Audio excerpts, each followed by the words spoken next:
George is in a hurry this morning, and no wonder. The mail carrier is arriving at the farm where he lives. George just knew there would be a package for him, a really big package.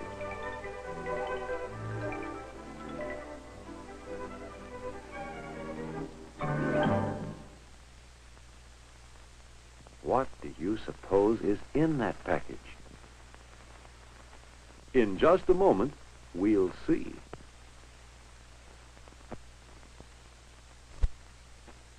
It's a new suit, a new wool suit that will help him keep warm in winter.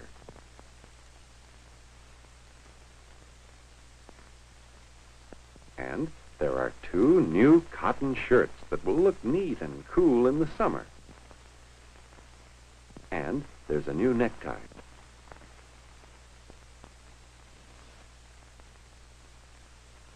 George is pleased with his new clothes. But suddenly, he wonders, where did my suit come from? Where was it made? What was it made of? Then George had an idea. He'd go to see McTavish. Maybe McTavish could help him find out. Now, who do you think McTavish could be? A sheep. This is George's very own pet sheep, McTavish, and he is being sheared today with all the other sheep. In the spring, the long, heavy winter wool of the sheep is trimmed off. But where does the wool go after it leaves McTavish?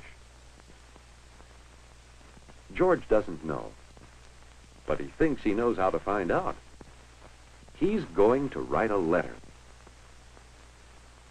Then he'll fasten the letter to the wool from his sheep, McTavish. This is what the letter says.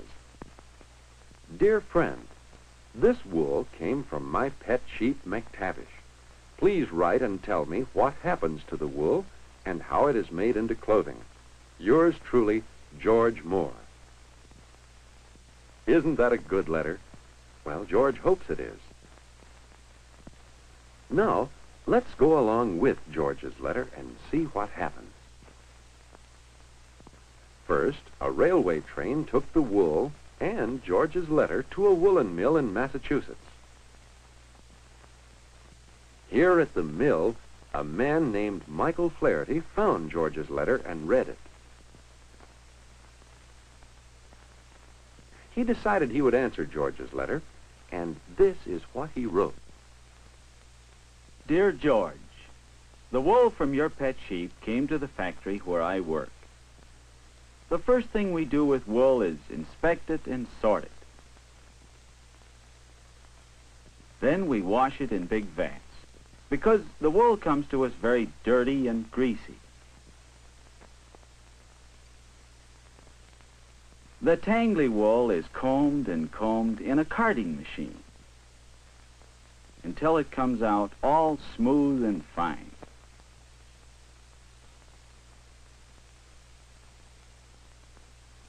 Spinning machines twist and tug the wool and spin it out into yarn. The yarn is dyed different colors.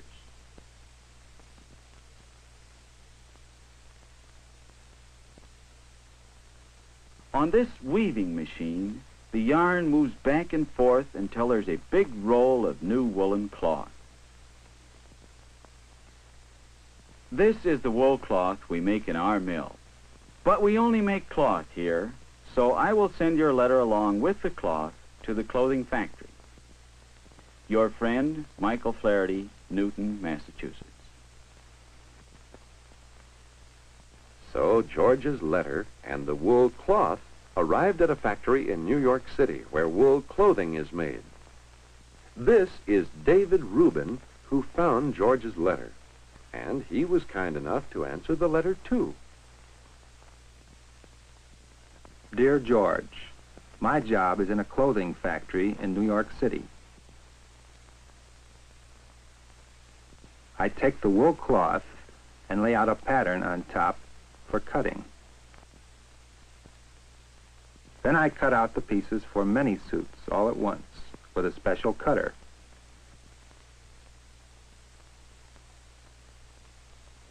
There are many expert tailors here in the factory who sew the pieces together. These people work very fast, each of them making a different part of the suit. Some of the machines sew buttonholes, and others sew on cuffs and sleeves. So suits are finished, ready to go to stores and be sold. Your friend, Dave Rubin, 1358 Claremont Street, New York City.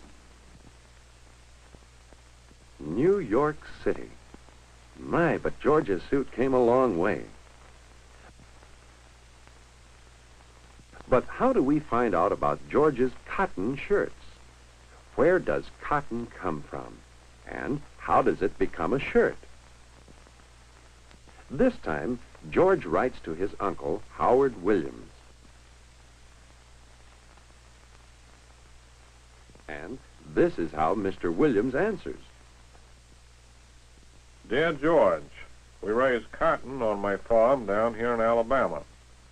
Cotton is a plant, you know, a plant that has big white bolls of cotton fiber and seeds.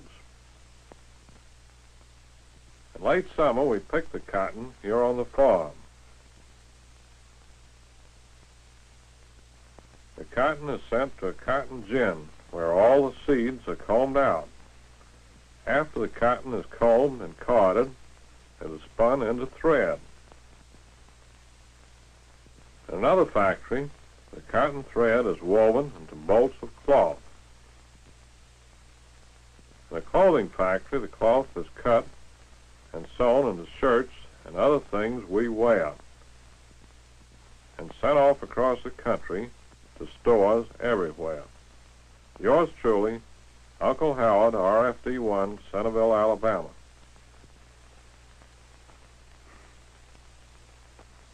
So that's where George's shirts came from. But now, the cloth in the necktie is different from the wool in the suit or the cotton in George's shirts. Where does the nylon in the necktie come from? Nylon is a new kind of fiber made from chemicals. Here, the chemical is squirted out through small holes to make soft, strong, synthetic textile fibers for neckties and for stockings and underwear and other things. Now, Mother has a beautiful silk dress. George knows where silk comes from Japan, where silkworms spin very fine threads. And Japanese workers weave the threads into silk cloth, like the cloth in Mother's dress. George knows where leather for shoes comes from, too. Skins from these cattle are sent to factories where the skins are tanned. Pieces just the right size are cut out and then sewn together to make shoes. There are other kinds of shoes, too. Shoes made of rubber to keep our feet dry in the rain. And George knows that some rubber comes from rubber trees in the East Indies. Sap is collected from these trees and used to make rubber.